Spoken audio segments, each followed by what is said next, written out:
menurut kepercayaan dan agama masing-masing. Berdoa dimulai.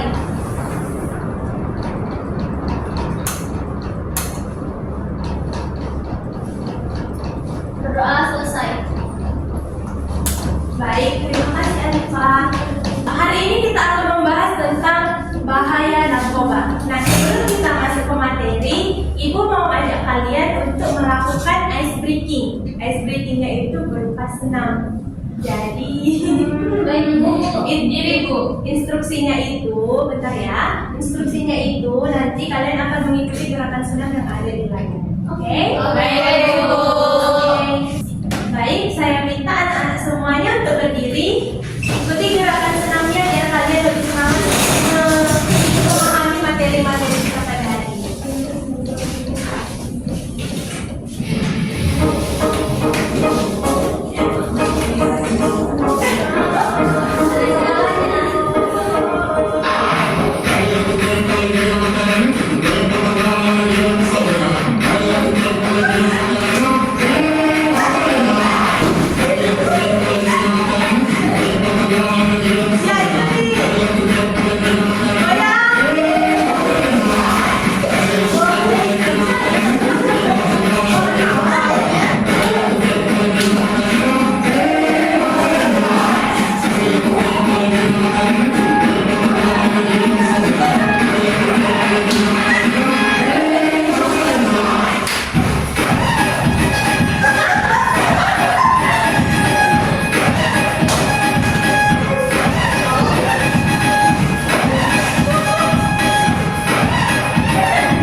Gimana senamnya? Seru nggak? Oke. Ibu udah mulai merasa dinamika kelompok dalam kelas ini sudah semakin meningkat. Jadi kita langsung masuk ke materi kita tentang bahaya narkoba. Sebelum itu ada yang tahu nggak narkoba itu apa? Obat-obatan, Bu. Obat-obatan? Ya, Sesuatu yang membuat adiksi, Bu. sesuatu yang membuat adiksi atau kecanduan. Ya, benar sekali ya, temannya benar. Jadi narkoba merupakan singkatan dari narkotika, psikotropika, dan obat-obat terlarang. Bahkan negara kita sendiri mengatakan dalam Undang-Undang Nomor 35 Tahun 2009 bahwa narkotika dapat menyebabkan perubahan kesadaran, hilangnya rasa nyeri, dan ketergantungan. Psikotropika adalah zat yang mempengaruhi sistem saraf pusat yang dapat menyebabkan perubahan aktivitas mental dan perilaku. Jadi, narkoba ini merupakan bahan yang membuat kalian selalu kecanduan atau manusia selalu kecanduan, sehingga membuat manusia selalu bergantung karena ada efek-efek yang membuat mereka merasa lebih nyaman, merasa kehilangan pikiran gitu ya kan. Makanya orang-orang stres itu bisa jadi pelariannya ke narkoba. Oke, kita lanjut. Narkoba ini apa aja jenis-jenisnya? Yang pertama, ganja. Ganja itu kayak yang bentuknya itu kayak daun. Ya kayak daun, dia itu kayak daun mirip 5 jari gitu, 5 ruas gitu daunnya kan. Ya daunnya itu kayak, kalau kalian pernah lihat daun ganja itu kayak mirip daun ubi. Iya betul. Jadi ganja itu efek sampingnya itu menyebabkan gangguan fisik, bisa penyakit paru-paru, serangan jantung, stroke, ataupun penyakit ya. Kalau misalnya orang udah kecanduan ganja ini bisa menjadi depresi kalau misalnya dia udah nggak mengonsumsi ganja lagi. Jadi kalau udah kena pasti efeknya itu kayak merasa kehilangan gitu sampai dia bisa keluar. Terus ada morfin. Morfin itu obat pereda sakit berat, namun menimbulkan ketergantungan dan efek samping serius. Sebenarnya dalam beberapa kondisi medis, morfin itu sering diberikan kepada pasien oleh dokter buat meredakan sakit nyeri pasca operasi. Tapi morfin ini harus dikonsumsi dengan dosis dokter. Kalau di luar dosis dokter, morfin itu dapat membuat kalian seperti efek ganja tadi, ketergantungan, karena memang benar-benar meredakan nyeri dan menghilangkan stres juga. Begitu juga ada kokain, ada sabu, ada ekstasi, ada putau. Nah, kalau ekstasi itu yang berupa pil dia kayak gini. Inilah ekstasi. Oke? Paham semua? Paham, Bu. Nah, terus kenapa kita bahas materi ini? Karena kalian perlu tahu ada banyak dampak yang disebabkan oleh narkoba ini. Yang pertama itu seperti ini, ada dampak fisik dan dampak psikisnya.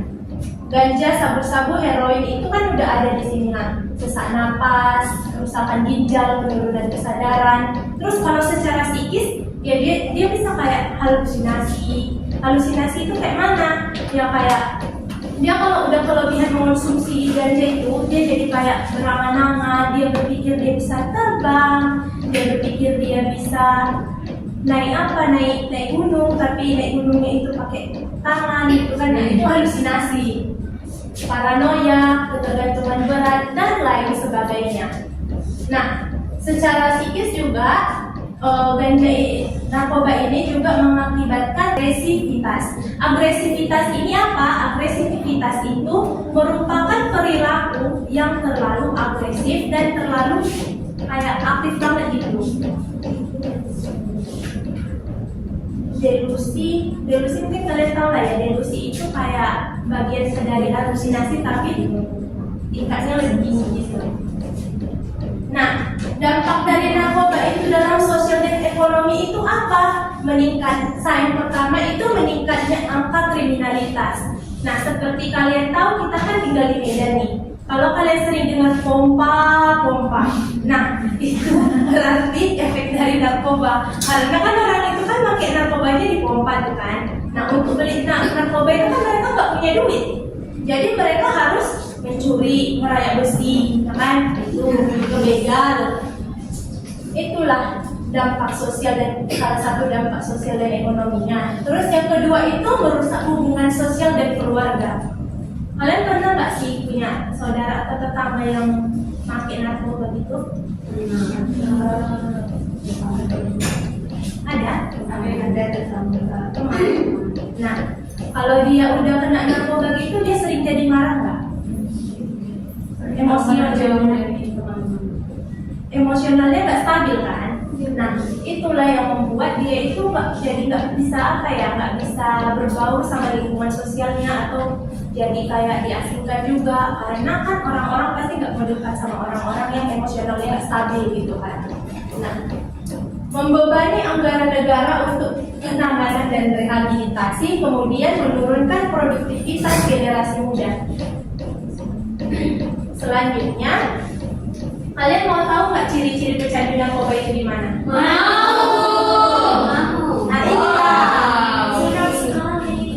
inilah dia muka pecandu narkoba. Siapa yang mau seperti ini? Siapa yang bercita-cita seperti mereka? Gak ada. Kan? Nomor 1 tapi kayak normal. Ini nomor 1 ini memang dia normal, tapi ini dia setelahnya. Ini beforenya, ini afternya. Before and after, before and after. Jadi semuanya tangan kalau kita buka iPhone. Iya, dia tidak normal guys.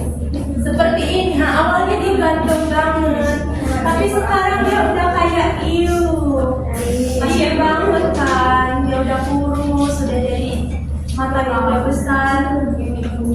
Itulah muka-muka pecandu narkoba itu. Jadi pecandu narkoba itu sering mengidap dan memiliki gejala penarikan atau sakau. Jadi gini, ada orang yang berusaha untuk berhenti dari narkoba, tapi kalau dia udah berusaha berhenti itu dia jadi sakau, jadi kayak aku butuh gitu kan. Dia gila sendiri, dia kayak apa ya, ngamuk sendiri. Nah itu kan merepotin orang juga lah ya, nggak cuma ngerepotin diri sendiri.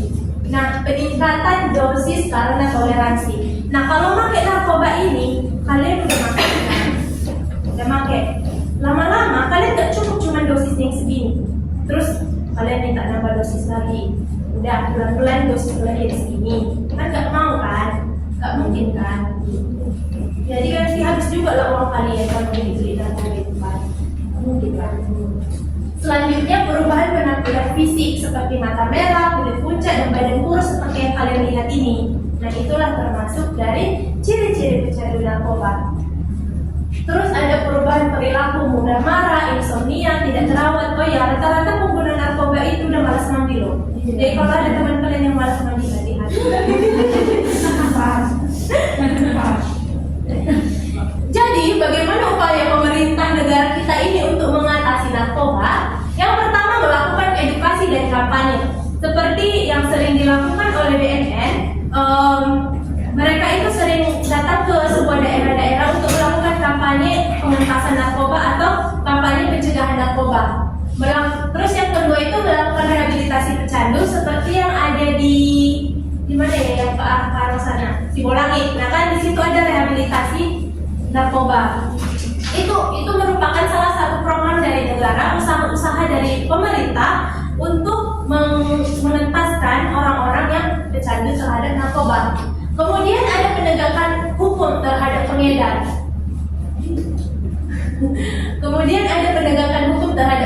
Jadi setiap pengedar narkoba itu punya apa ya, kalau ketahuan sama pemerintah atau polisi pasti kena tangkap dan dipenjara. Seperti saya punya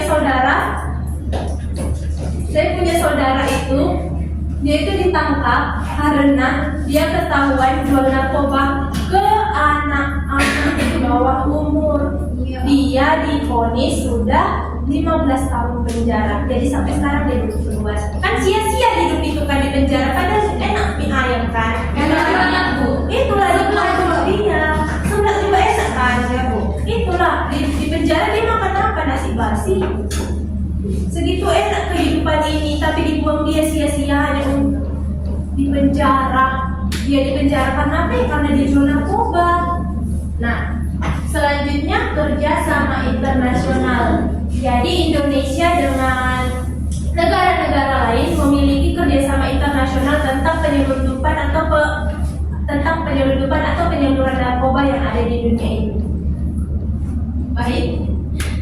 Selanjutnya bagaimana peran kita sebagai masyarakat untuk mengatasi narkoba atau mencegah narkoba? Yang pertama menjadi agen informasi bahaya narkoba. Jadi kalau kalian tahu ada transaksi narkoba di sekitar kalian, jangan takut. Kita ada polisi, kita ada hukum, jadi kita bisa melapor kalau misalnya ada terjadi transaksi narkotika atau pengguna narkoba, juga kalian bisa lapor ke BNN supaya mereka dapat diatasi.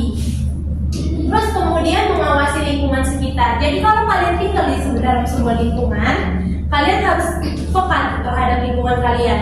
Bagaimana kalian bisa memahami bahwa di sekitar kalian itu ada pengguna narkoba nggak? Biar kalian juga nggak ikut terseret dalam kasus penggunaan narkoba. Terus kemudian mendukung proses rehabilitasi pecandu. Jadi kalau misalnya ada saudara kalian yang udah kayak candu banget sama narkoba kan, dia udah error gitulah karena narkoba ini. Jadi kalian harus rekomendasikan ke dia kalau dia itu ikut rehabilitasi. Kemudian menanamkan nilai-nilai agama dan moral kepada anak-anak. Nah, untuk anak-anak kalian bisa mengajarkan kepada anak-anak bahwa narkoba itu tidak baik seperti yang ibu beritahu kepada kalian. Bisa paham? Bisa, Ibu. Nah, peran kita dalam sekolah yaitu memberikan penyuluhan dan seminar, membentuk satgas anti narkoba dan menjalin kerjasama dengan BNN untuk tes dan pembinaan siswa. Nah, seperti yang udah ibu lakukan sekarang, ibu mengadakan edukasi tentang bahaya narkoba terhadap kalian. Itu merupakan usaha-usaha dari institusi pendidikan untuk mengatasi dan mencegah narkoba di antara kalian semua. Oke? Nah, ini ada 3 jenis rehabilitasi pecandu narkoba. Yang pertama rehabilitasi medis. Rehabilitasi medis ini butuh bimbingan dari psikiater. Kalau rehabilitasi sosial itu butuh bimbingan dari psikolog, psikiater juga bisa. Terus kemudian ada pemulihan sosial, tetap butuh bimbingan juga dari psikiater, psikolog dan ahli-ahli tenaga medis. Cuman kayak gini, kalau misalnya mereka pengguna narkoba akan bisa mendapatkan layanan ini kalau mereka masuk ke pusat rehabilitasi. Baik, sekian dari materi yang bisa ibu bagikan. Anak-anak ada pertanyaan untuk ibu untuk terkait materinya? Saya ada, Bu. Ya, silakan, Anissa. Baik, Bu, terima kasih atas kesempatannya. Tadi Ibu bilang kan ada penegakan hukum terhadap pengedar. Namun, bagaimana jika bandar narkoba tersebut menyuap polisi agar bebas berkeliaran? Apa solusinya kepada korban yang sudah kecanduan narkoba tersebut? Baik, kalau menurut sudut pandang ibu ya, untuk terhadap korban yang kecanduan tersebut, kita kayak sebagai masyarakat atau sebagai keluarganya, kita harus lebih peka untuk melindungi dia dulu daripada kita harus berprotes terhadap hukum yang tidak berjalan dengan semestinya. Jadi ya perlulah ditanamkan kesadaran kepada keluarganya bahwa dia perlu harus sembuh dulu, dibawa ke pusat rehabilitasi dulu sehingga dia bisa lebih menjalani hidup yang normal dulu. Karena kalau kita main-main sama hukum ini agak bahaya juga. Seperti yang kita tahu beberapa oknum penegak hukum juga bermain dalam peredaran narkoba. Bagaimana kalau keluarganya tidak support? Ya dia akan hidup sia-sia seperti itu. Kasihan sebenarnya, kasihan korban. Ya kasihan korbannya, makanya ada bimbingan klasikal tentang bahaya narkoba biar kalian cegah daripada kalian terjerumus dulu baru mengobati. Bisa dipahami? Sama-sama. Ada lagi yang bertanya? Ya silakan, namanya siapa? Loisti. Oke, Loisti, silakan bertanya. Jadi tadi kan Ibu menjelaskan terkait masyarakat terhadap pecandu narkoba ini. Jadi kan Ibu bilang kita itu sebagai masyarakat kalau ada yang pecandu narkoba bisa kita laporkan. Saya kok pihak berwajib untuk BNN tadi ya Bu. Kan itu kalau kita melapor pecandu narkoba ini kan kita bisa juga jadi bahaya. Yang bahaya itu nggak cuma si pecandu, kita juga bisa dalam bahaya. Gimana itu kira-kira? Ya memang susah memang kalau kita udah dibungkam sama para penegak hukum di negara ini. Seperti yang sudah kita bahas tadi, beberapa oknum penegak hukum di negara ini saja sudah terjerumus dalam penyelewengan narkoba. Jadi kalau untuk solusi mungkin ya kita bisa melaporkan secara anonim, tapi ujung-ujungnya kita juga bisa bahaya ya. Kita juga bingung. Jadi menurut Ibu kita mending diam atau tetap melaporkan dia? Karena kalau misalnya kita diam kita udahlah sekedar tahu aja, kita nggak ada urusan gitu, bodo amat gitu. Kalau menurut saya itu lebih ke kesiapan pribadi ya. Kalau kamu siap untuk bersuara, tetap bersuara ya silakan. Cuman kalau kamu nggak siap dan nggak mau mengambil resiko ya nggak boleh buat, nggak boleh buat. Kita juga kan perlu melindungi diri kita sendiri, tidak perlu nggak mungkin kita kayak mengorbankan diri kita untuk seseorang gitu kan. Jadi mungkin segitu lah. Atau ada yang bisa menanggapi? Atau ada yang punya pendapat tentang pertanyaan Lois?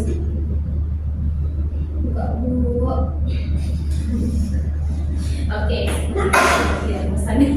Oke, makasih Lois atas pertanyaannya. Mungkin nanti kita bisa berdiskusi lebih dalam lagi tentang pertanyaan kamu.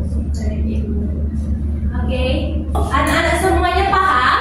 Paham, Ibu. Jadi anak-anak ada yang bisa menyimpulkan tentang materi hari ini?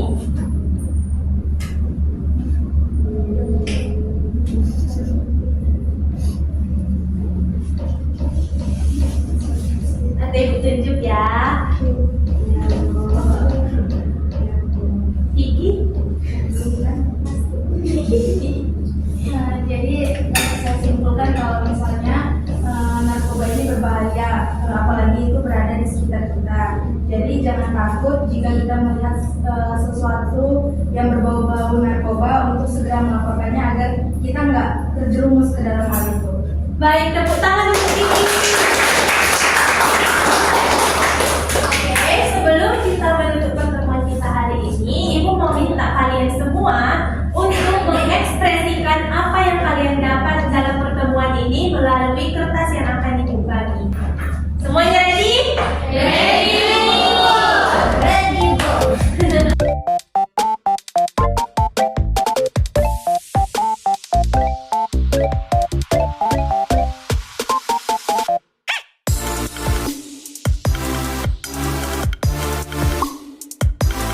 Kalian mengekspresikannya dalam bentuk emoji.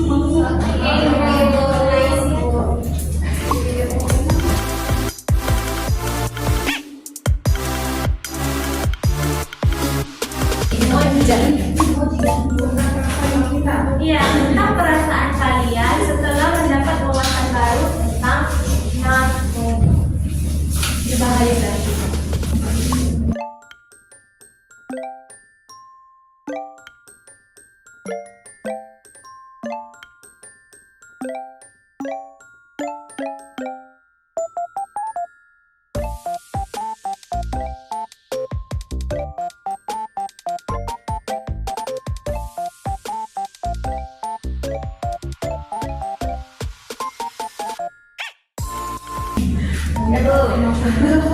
Udah, kalau yang sudah, saya bilang di sini aja lah.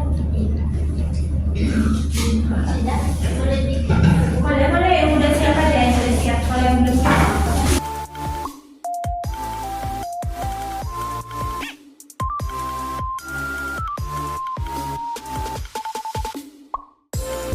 Baik, terima kasih anak-anak Ibu, sangat-sangat kreatif ya gambar-gambarnya. Pasti. Jadi, Ibu sangat tertarik sama yang ini. Ini nama siapa? Ada yang dari buku. Aduh, keren banget. Dia kayak gambar. Oh, gitu Aduh, ya. makasih, Bu. Cantik kayak orangnya. Jelasin, Bu. Kamu bisa bantu jelasin nggak maksud gambar kamu ini gimana? Boleh Bu, jadi kan Bu, itu saya tulis say no to drugs. Jadi itu maksudnya supaya kita mengatakan tidak untuk narkoba. Narkoba itu berbahaya seperti yang sudah Ibu jelaskan. Dan saya kayak gini supaya jangan. Oh, gitu ya. Pintar sekali.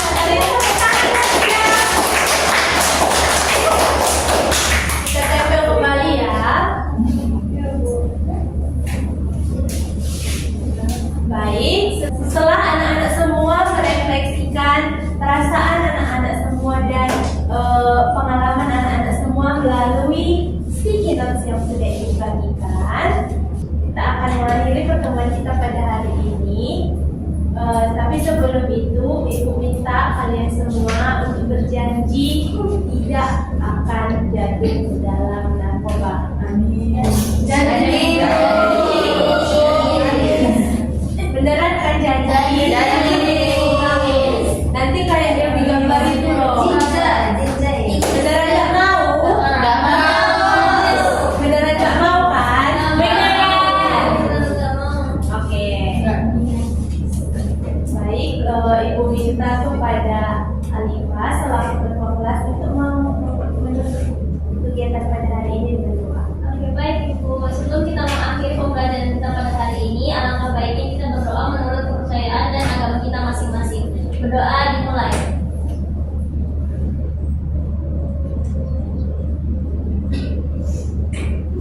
Doa selesai.